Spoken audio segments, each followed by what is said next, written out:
You know, I interviewed you the first time like '99, right? You have no clue. Well, I don't remember that interview, but I already know we've been putting in work, Right, for years, brother. Yeah. So, all right, right. Yeah, absolutely. Come on. Oh, All I thought hip-hop. you was leading into something when Yeah, you said no. no. Come on, of course. You my boy, bro. Shit. Jigsaw here, allhiphop.com with the mighty Redman. What's good with you? The jig is up. We here, baby. We here. What's good with it? Chilling, man. Talk about this new show you got on VH1, man. So I heard about it a long time ago because a friend of mine is a writer on there. Did some work behind the scenes, but can you tell people about it a little bit? Oh, okay, it's this new porn series I got coming out featuring me, and I'm in there swinging. That's what I do. So I know the new show Scare Famous airs tonight, October 23rd, 9 p.m. on VH1, and basically it's a show that brought a lot of reality stars from different premises like Love of Hip Hop, Love of New York, America's Top Model, America's Male Top Model, RuPaul's Drag Race. All these reality stars on one premise, and my job is to master the ceremonies, and I have to scare them. Okay. I have to scare the shit out of them for money, basically. And they plan for a lot of money for their favorite charity, so that's fun and at the end of the day. But I have to scare the shit out of them, and we shot the show on like haunted location. We was at a haunted location, maybe 20 minutes out of Savannah, Georgia. Okay, yeah. So everybody know their homework on that part of the town, and we had to stay on this location for like 3 weeks. And the accoutrement of the show is the reality stars staying in one house, right? Because these guys never stayed around each other. Maybe a couple of them that did different show premises together. But, like I said, it's coming from so many backgrounds of shows, so all of them living under one roof. Why they scared? Right. Oh, yeah, it's some backstabbing going on. Okay. Any tiki torches in there? Like any... Tiki? What is a tiki torture? Tell me about it. It's a new wave. Tiki? Way to tickling? Scare black people. Never mind. Forget that. Who? Those luau tiki torches. White. Yeah, but what you do to them? What you do with them? White supremacists have been using them lately. Oh, you didn't tiki catch torture. Oh, no, I didn't know. When they was doing that out there in that damn thing there. Yes. No, I ain't seen no tiki torches out there, or no torches, or any tikis at all. Is there anything you can tell us, since by the time people see this, they don't have aired, give us a little something, Yeah, absolutely. What can I tell them about? Is somebody, extra bitch made, extra scary? Yeah, that don't know. What can I tell them about the... Yeah, like, who's on the show? Well, we got Drita from Mob Wives on there. Okay. We got Safari Coconut Oil rubbing ass up on there. We got Nikki Baby from Love of Hip Hop LA on there. We got Eva, we got Don, we got Alaska from RuPaul's Drag Race. We got Sky from Black Ink on that bitch. We got I Love New York, Young Jock. You got everybody on there. Yeah, it seems like it's one more. Eva? I said Eva. Tiffany. I said I Love New York. I want to make sure I ain't forget anybody. I said Sky. I said Big Titty Tiff. Who else was it? Yeah, I said Safari, Don, Young Jock. Yeah, it was only 3 dudes. Okay, cool. That covers Did you everybody. and Safari and Young Jock have a cipher or anything like that? Or? No, they was too busy being up in that spooky ass house. Okay. I wasn't allowed to stay in the house, and I didn't want to stay in that house. I wasn't fucking with them in that house there. So I guess they had their own cipher, but I didn't know they didn't have all those amenities just till I found out. Like they ain't have no TV, they ain't had no phone. Wow. They could not be communicative with the world while they was there. So I know that was spooky. Right, yeah, that's Shit. real scary. Now, how long is this series going to go for? Is this a one-time thing, or is it an ongoing series? No. We it's gonna go for maybe like 8 episodes, and then we're back on the next season. Oh, that's what's up. Yeah, next year. So you hosting it for now? Well, I'm gonna host it next year, because I feel we just getting started, and I haven't really begun to implement the ideas I want to do. Right. And the level of scary shit I want to do. So yeah, this is like an opening. You know, once you start a business, you always have room to grow, and this is what this show is going to do. It's going to grow. Next year, we going all in. Definitely. Yeah, okay. Now, you've had some scary moments in terms of, just album covers, very visual. Is this a new career path for you? No. Okay. I want to direct. Oh, I don't want to act. I don't want to host. Okay. I want to direct. I would do it for VH1, this show. Right. I would only do it for VH1, but that's it. What you want to direct? What kind of movies? I don't know. I want to just bring my I want to bring my, when you do something, you try to contribute. You try to make a statement. Right. Whether you being a doctor, a lawyer, whether you want to be a director, you want to make a statement in life. You want to make a statement towards, you want to make a statement at the occupation that you do. Like, for example, I don't want to just make movies that, people say, oh, wow, that was a hot movie. I want to actually be like, I want them to learn something. I want to I want to do the same thing I do with my music and movies. Okay. I want to actually be the soundtrack to somebody's life. Like, wow, when I watch that movie, I can be an asshole if I want to and still be all right. Right. I want to give that implement of you can do things and it's all right to do things. And everybody paint their picture on life. Everybody got their own perception on life. So I'm just want to give my perception. That's it. Well, lyrically, you to me one of the greatest. You know what I'm saying? Just keeping it real. Hey, thank you, You're my brother. top 5. Thank you, my brother. Yes, sir. Yes, sir.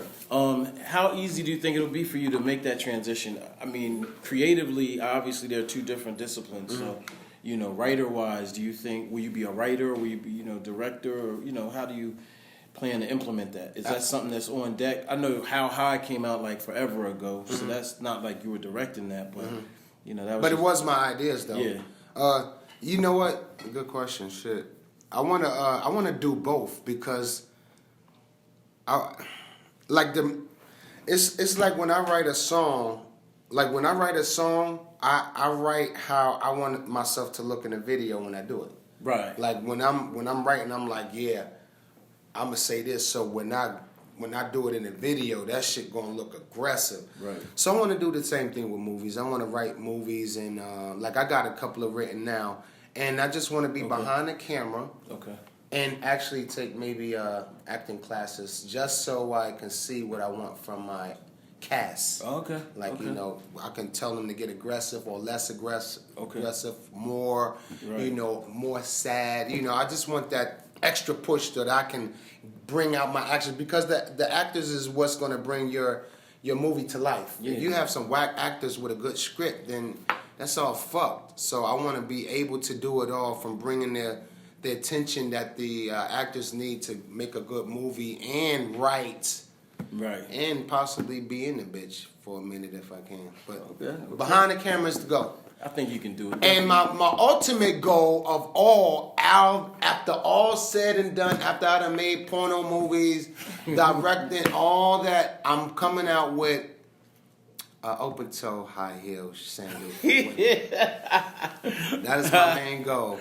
Open toe high heel shoe for women. Once I see some feet in my shoe, I can wrap it up for the day. I don't have to do anything else. Lord, you and these toes. Okay, you know what? I'm just going. Because he heard it before. I know you heard it before.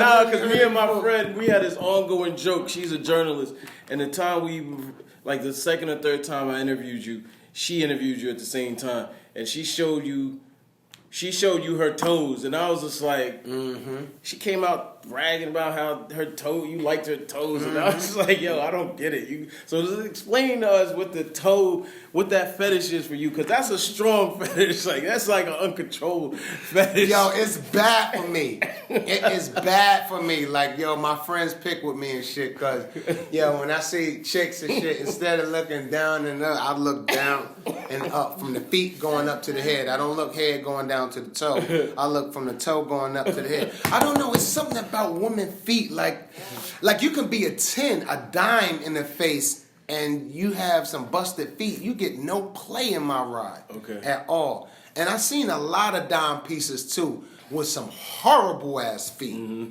Horrible. Right. And I've seen like regular, like nice looking girls and shit that's like an 8 with some bomb ass goddamn feet.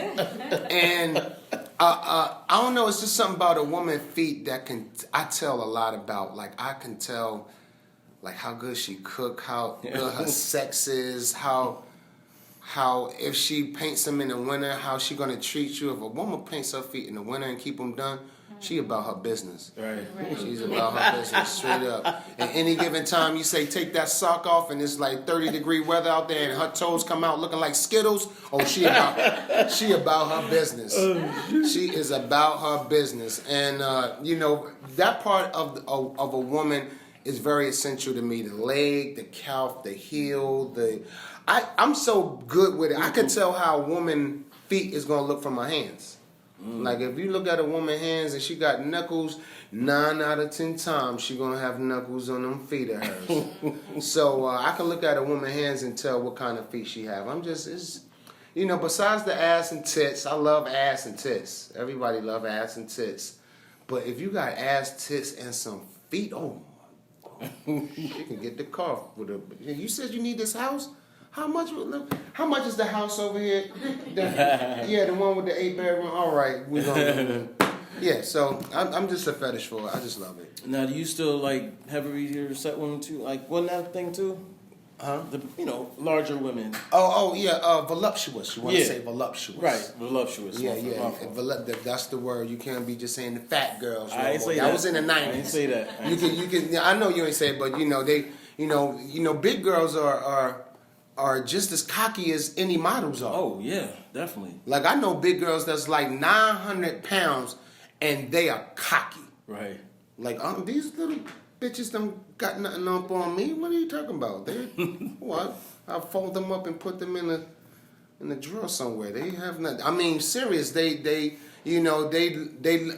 like a big woman that's confident. Mm-hmm. I like a voluptuous woman that's confident. Okay. Like, I don't care if you like 682 pounds. If you confident, you're beautiful. Bottom line. True. Are you unhealthy? Yes, you are like a motherfucker. But confident wins. And I like a voluptuous woman. I don't like a big, sloppy, like there's a limit now. You know what I mean? Like motherfuckers be pointing at girls like, yo, I'll be like, oh. She got the MGB. She got that more gut than butt. I can't have that. You can't have the voluptuous woman with the more gut than butt. More. Right. She gotta be, voluptuous with a little bit of curve and with that old, big, old, wide, old ass when she come out of there.